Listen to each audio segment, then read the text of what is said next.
सीधा अब आपको लिए चलते हैं वीरेश पांडे के पास। वो बात कर रहे हैं इस वक्त सपा अध्यक्ष अखिलेश यादव से। इस बात का दबाव बना रहा है कि समाजवादी पार्टी का ज़्यादा वोट ना पड़ जाए। मैं अपने कार्यकर्ता नेताओं को बधाई देता हूं, जनता का धन्यवाद देता हूं कि नेताजी के क्षेत्र में पूरी ईमानदारी से मतदान कर रहे हैं। वो लोग प्रशासन शासन लगा हुआ है इस कोशिश में कि वोट न डाल पाएँ।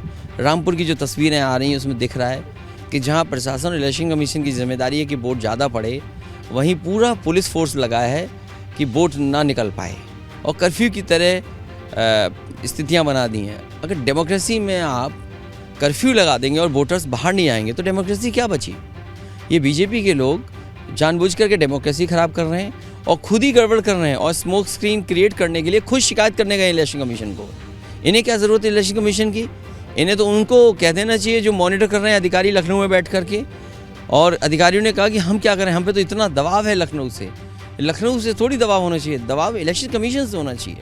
तो आप भी तो पूर्व मुख्यमंत्री हैं, आपके मुख्यमंत्रित्व काल में भी 17 में चुनाव हुआ था, तो ये प्रशासन कैसे दबाव डालता है और सहता है, जरा आप भी बताइए। आप तो मुखिया रहे। ये विषय इस समय का नहीं है, ये चुनाव खत्म हो जाए इस विषय पर हम लोग बहुत चर्चा कर सकते हैं। जहाँ जो अधिकारी आपको दिखाई दे रहे हैं वो कभी ना कभी हर सरकार में काम करते हैं, लेकिन कोई सरकार ऐसा दबाव नहीं बनाती कि आप चुनाव हराइए, आप ऐसा करिए, इनको पकड़ के लाइए, ये कैसे बाहर घूम रहे हैं, ये निर्देश कौन दे रहा है? जब नेताजी का निधन हुआ था तो सभी लोगों ने संवेदना व्यक्त। तो अच्छी बात है ना, वो तो क्योंकि लीडर बड़े थे और आज सदन में भी और लोग स्पीचेस दे रहे हैं, लोग बात रख रहे हैं। लेकिन जब नेताजी का ही क्षेत्र है और बीजेपी के लोग जब नेताजी के क्षेत्र में इस तरीके से व्यवहार कर रहे हैं तो क्या मर्यादाएं हैं, क्या पॉलिटिकल आपका व्यवहार है, क्या डेमोक्रेसी में परंपराएं हैं आपकी? आप तो चाहते हैं कि वोट डालने ना निकले। ये बताइए, इससे पहले मैनपुरी में भाजपा ने इतनी ताकत से कभी चुनाव लड़ा है? आपको भी याद है? भाई भाजपा की ताकत है क्या?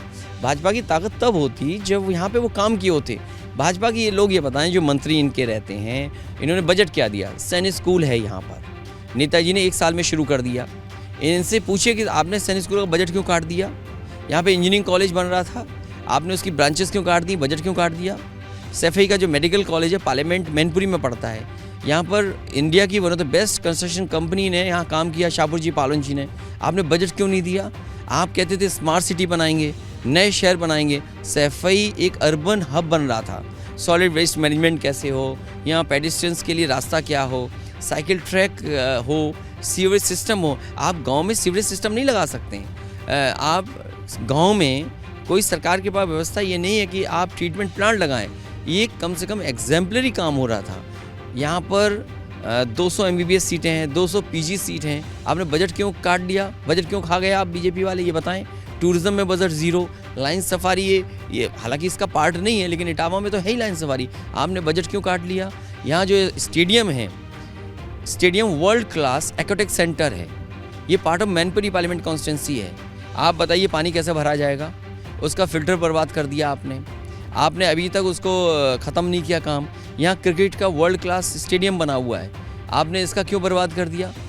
आपके यहाँ और स्पोर्ट्स फैसिलिटीज़ थी, आप ले गए गोरखपुर, बैडमिंटन गोरखपुर ले गए, लेकिन गोरखपुर में खेलने की भी जगह नहीं है।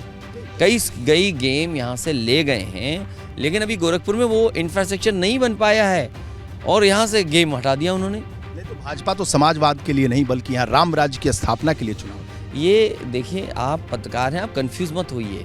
जो समाजवाद है वही राम राज्य है, और अगर आप राम राज्य की डेफिनेशन हमें बता दो तो दिल्ली की 8 साल की सरकार और 6 साल की लगभग उत्तर प्रदेश की सरकार जो 14 साल में राम राज्य नहीं ला पाए। क्या है राम राज्य की परिभाषा? राम राज्य की परिभाषा यही है कि आप कोई घर में परिवार में महिला काम कर रही होगी, कोई अपराधी आएगा, CCTV में वो है कि वो उसकी चेन छीन के ले जाएगा।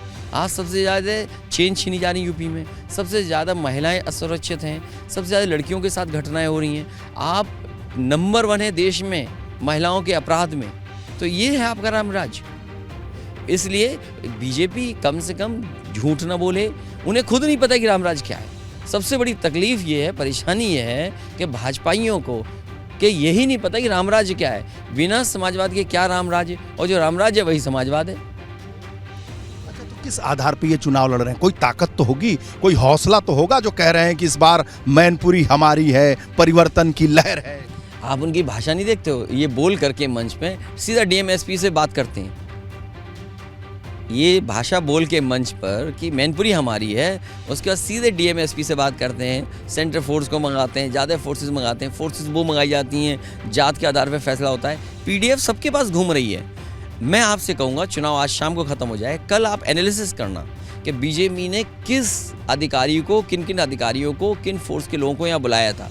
ये मॉनिटर कर रहे हैं प्रिसाइडिंग ऑफिसर कौन होगा, ये मॉनिटर कर रहे हैं सिपाही कौन आएगा, ये मॉनिटर कर रहे हैं थाना इंचार्ज कौन होगा। तो ये चुनाव ये की प्रिपरेशन डिफरेंट तरीके से कर रहे हैं। ये बदलाव के लिए लड़ रहे हैं। कौन सा बदलाव? ये बदल जाए सब ठीक हो जाएगा। ये कह रहे हैं बीजेपी हट जाए सब ठीक हो जाएगा। ये कह रहे हैं कि परिवारवाद को हटाएंगे। आपको ये नहीं पता? मुख्यमंत्री जी के मामा अगर उस मठ में नहीं होते तो मुख्यमंत्री जी यहाँ नहीं होते, उत्तराखंड में होते। तो ये क्या परिवारवाद नहीं है? मामा का होना परिवारवाद नहीं है? मुझे आप बताओ ना, क्या वो मामा थे? मैं आपसे जानना चाहता हूँ, अगर मैं गलत हूँ तो ठीक है, मैं गलत हूँ। गोरखपुर में क्या उनके मामा की वजह से आज वो नहीं उनको स्थान मिला? तो वो गलत है क्या? अगर वो गलत है तो हम भी गलत हैं, अगर वो सही है तो हम भी सही हैं। वो कानून व्यवस्था के नाम पर वोट मांग रहे हैं कि जो गुंडे हैं, मवाली हैं, या तो जेल में हैं या सब्जी बेच रहे हैं, या भारतीय जनता पार्टी में है। आप गलती मत करिए, कोई सब्जी वब्जी नहीं बेच रहा है, सब भारतीय जनता पार्टी में है। आप कह रहे हैं गुंडे मवाली भाजपा में घुस गए? बिल्कुल भारतीय जनता पार्टी में है। ये कहाँ, किस दरवाजे से?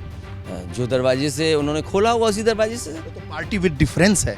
पार्टी, यही तो डिफरेंस है कि सब अपराधी स्वीकार नहीं कर रहे हैं। ये बताइए, पार्टी विद डिफरेंस है, अपराधी उनमें नहीं है। मुख्यमंत्री जी पे केस कितने थे? डिप्टी सीएम पे केस कितने थे? दूसरे डिप्टी सीएम, उनके बारे में क्या लिखा जाता था कि वो विधायक और एमपी बनने से पहले क्या थे? ये मैं नहीं कह रहा हूँ, ये वो डॉक्यूमेंट्स हैं जो इलेक्शन कमीशन में ये सरकार ने और मुख्यमंत्री जी ने लगाए हैं। अब उनके बारे में आप नहीं बोलोगे? क्या डॉक्यूमेंट क्या था जब मुख्यमंत्री जी ने लगाया था? क्या डॉक्यूमेंट में लिखा हुआ था? मैं तो नहीं बोल रहा हूँ ना कि मैं क्या हूँ। पूरे देश की नज़र मैनपुरी पे। ये अच्छी बात है क्योंकि नेताजी का क्षेत्र रहा है और यहाँ की जनता जानती है कि मैनपुरी की पहचान नेताजी ने बनाई, मैनपुरी का विकास नेताजी ने किया। ये सड़कें, ये एक्सप्रेसवे, ये 4 लेन, ये इंजीनियरिंग कॉलेज, ये सैनिक स्कूल, ये तमाम सुविधाएं नेताजी ने दी। लोग कह रहे हैं कि सपा का भविष्य, अखिलेश यादव का भविष्य इस चुनाव पे टिका। तो अच्छी बात कह रहे हैं, वो कोई ख़राब बात नहीं कह रहे हैं। और चाचा के साथ आने से मजबूती आई। चाचा साथ हैं और अच्छी बात है। साथ होने की वजह से मजबूती है और अच्छी बात है। मैं कहता हूँ मजबूती के साथ साथ अच्छाई है और अच्छी बात है। निरंतरता चलती रहेगी। राजनीति में चलेगी, क्यों नहीं चलेगी। बहुत बहुत धन्यवाद। अखिलेश यादव हमारे साथ थे, सारे सवालों का जवाब एक एक करके उन्होंने दिया। कैमरामैन जितेंद्र के साथ वीरेश पांडे, सैफ।